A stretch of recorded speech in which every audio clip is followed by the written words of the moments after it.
The game is changing. I know I come with a history not all of you love. I'm not gonna get edged out.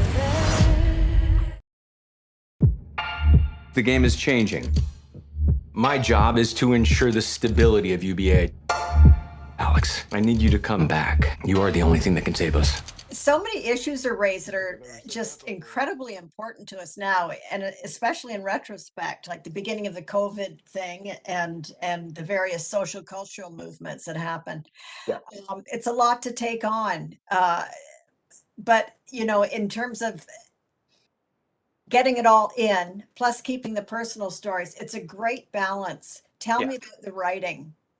I mean, the writing on the show is incredible. The fact that both Carrie and Mimi are able to carry a narrative thread of what's happening in the world.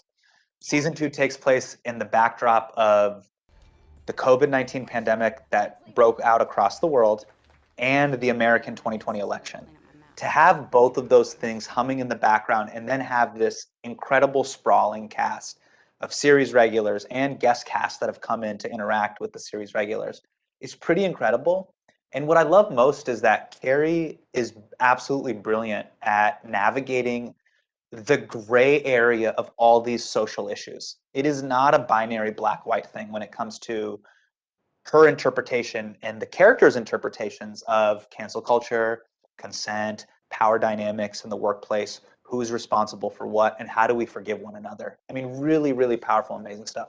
I was broken, Doug. Yeah. Ratings have been down. This network needs to clean up its act. 5. Try and get ahead of this coronavirus thing. 4. Someone should cover it. Well, Bradley can do it. 3. Don't forget, this is your show. And we're back. 2. I know I come with a history that not all of you love. 1. Now, okay, so your character is, let's just say there some flux lies ahead for him. But he looks around and he sees that some people have been wounded by the business. He's not being wounded by the business. I mean, that's pretty interesting. Tell me about that. Totally. I mean, for me, I saw the character of Eric Namani no different than I see the way a lot of my colleagues and contemporaries that are children of immigrants that have come into Hollywood. You know, we come in with a certain perspective. The world that we grew up in oftentimes deemed us culturally irrelevant. And someone like Eric is coming in and saying, hey, I'm going to leave my fingerprints on this place. And I'm going to live out my parents and my grandparents' wildest dreams. And that pushes up against some of the entitlement that characters like Alex and Bradley have on the show. They feel like the show is theirs, UBA is theirs. And my character and Stella, we are new, fresh blood that are saying, hey, no, we're a part of the American dream. We're here to stay. And we're here to share our story and put our fingerprints on news, media, and culture. You're a dynamo out there. I don't think they're using you in the right way. I don't trust her. She seems perfectly nice. Oh, God, she bugs me. Now, early on, there's the New Year's ball drop. Yes. And the two of you and Alex are on the roof. And it's a joyous time, and you're both seemingly joyous, but there is such tension, especially on her part. It's almost unbearable. But so it makes you think of the sort of false face that news and shows have to create. I love that. You know, one of the things I love most about this show is it's a show about the people that make the news.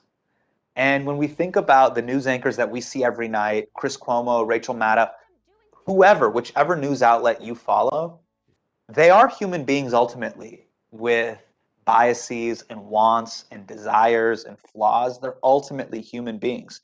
And in that episode where, you know, Eric tells Bradley a secret that, you know, she hasn't been told yet, it's really tough because that ultimately is a coworker and he's sharing news that she doesn't want to hear. And so I think those are the things that I love most about the show, because then all the other stuff goes to the side. Is this a new show? What's the headline of the day? No. How do two colleagues interact with one another? And how do you sometimes share uncomfortable information with someone that you don't know that well? I'm your boss. I'm gonna make sure it works out. Oh, you're my boss. I thought you were my friend. I'm on your side.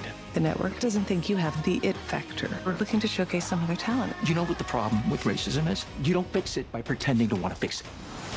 What I want is to change things because the jury's still out if you were successful. Happy days are here again. In case you forgot, I'm the whistleblower. I'm gonna get everything I want. You're just so caught up in ruling over your rotten little fiefdom. The rest of the world, they've moved to the clouds, and it is gorgeous up there. This is a battle for the soul of the universe. So happy to have her, so happy.